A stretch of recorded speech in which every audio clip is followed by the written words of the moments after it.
So this is an attempt by Donald Trump to seize power. It sounds like a provocative thing to say, but how else do you describe what we have watched happen over the last week? The broad immunization of political violence, the illegal firing of inspectors general there to make sure that the money of the taxpayers isn't stolen.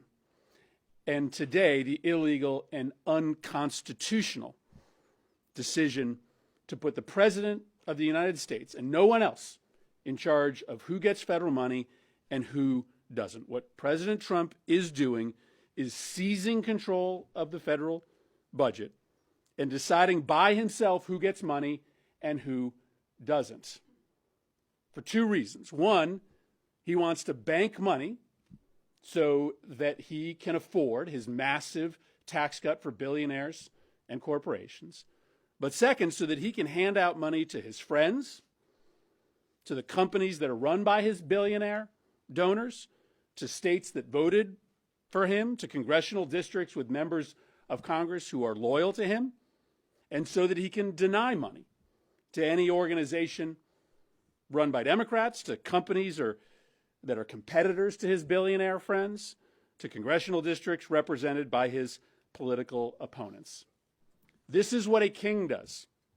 This is not how a democracy works. One man does not decide how taxpayers' money is spent so that it only gets sent to the president's political friends and it gets used to punish his political enemies.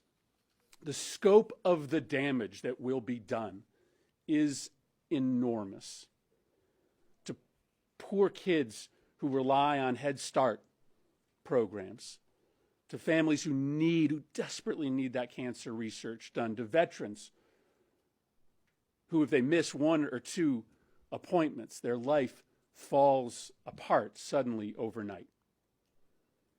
We have to understand what is happening in context, right?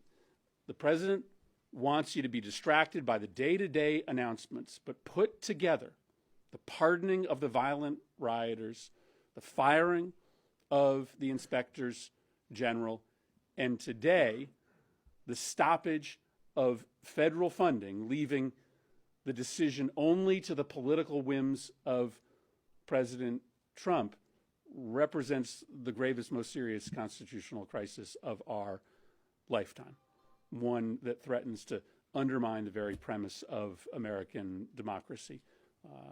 And I'm glad to be standing here with my colleagues to raise this alarm.